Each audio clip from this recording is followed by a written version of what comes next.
मराठा समाजाला ओबीसीत आरक्षण देण्याच्या आग्रही मागणीसाठी मनोज जरांगे पाटील यांनी शनिवारी रास्ता रोकोची हाक दिली होती।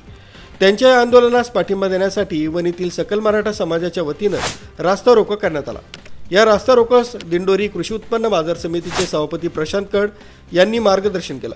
यावेळी सरकारने दिलेलं आरक्षण हे कायद्याच्या चौकटीत बसणारं नसून सरकार दिशाभूल करीत आहे, त्यामुळे आम्हाला कायद्याच्या चौकटीत टिकणारं आरक्षण हवंय याची आग्रही मागणी करत प्रसंगी मराठा समाज रक्तही सांडण्यास मागे पुढे पाहणार नाही असं प्रतिपादन करीत मनोज जरांगे यांच्या आंदोलनास पाठिंबा देण्यात आला।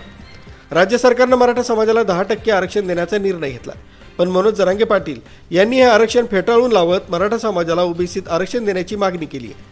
त्यांनी यासंबंधी सगळे सोयरे अधिसूचनेच्या तत्काळ अंमलबजावणीचाही आग्रह धरला। त्यांच्या निर्देशानुसार या प्रकरणी निषेध नोंदवण्यासाठी वणीतील सकल मराठा समाजाच्या वतीनं सकाळी 11 वाजता सुमारे अर्धा तास रास्ता रोको करण्यात आला। यावेळी रस्त्याच्या दुतर्फा लांबच लांब रांगा लागल्या होत्या। यावेळी दिंडोरी कृषी उत्पन्न बाजार समितीचे संचालक तसंच ओझरखेड ग्रामपालिकेचे सरपंच गंगाधर निखाडे यांनी उपस्थित मराठा समाजाच्या आंदोलकांना मार्गदर्शन करत सरकारवर टीका केली आहे। येणाऱ्या काळात सामान्य जनतेला त्रास होणार नाही याची दक्षता घेत मनोज जरांगे सांगतील याप्रमाणे आंदोलनाची पुढील भूमिका ठरवणार असल्याचंही त्यांनी सांगितलं। या ठिकाणी त्या हाकेला साथ म्हणून या ठिकाणी संपूर्ण महाराष्ट्रभर आज या ठिकाणी रास्ता रोको करतोय। शासनाच्या डोक्यात मराठ्यांना आरक्षण द्यायचंच नाही अशी भूमिका शासनाची त्या ठिकाणी दिसते। कारण सुरुवातीला ओबीसी देतो, सगळे सोयऱ्यांचा समावेश त्या ठिकाणी करतो, फक्त मराठ्यांचा मोर्चा त्या ठिकाणी कसा मुंबईतून मागे फिरल यासाठी ते षडयंत्र रचलं गेलं। अनेक असे काही भाड्याने आणलेले कुत्रे त्या ठिकाणी सरकार लावतंय की काय? छगन भुजबळ सारखा अतिशय बेजबाबदार मंत्री त्या ठिकाणी शासनाने बसवलाय।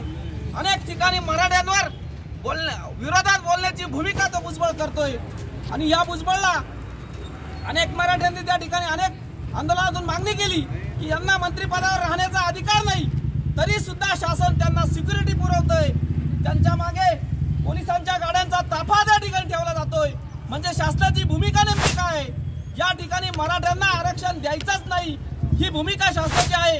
म्हणून बांधवांनो, आपणही करत आहे मराठा समाजाची तर केलीच, पण तुम्हाला सांगतो मराठा समाजाला एकच विनंती करतो की आपण सगळ्यांनी मनोज जरांगे साहेबच आपले नेते, बाकी कोणीच नेते नाही। त्या माणसाने जे देईल ते धोरण आणि जे सांगतील त्या पद्धतीने आपण पुढे ही लढाई चालू ठेवू।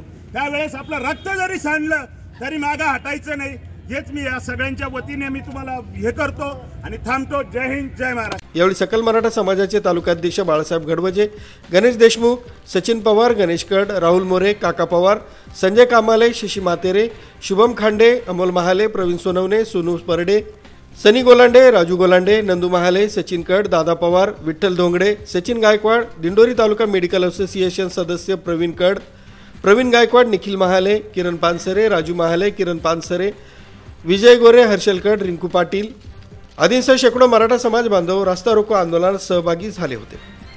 प्रणव गांगुडे, लोकराज्य न्यूज, वणी।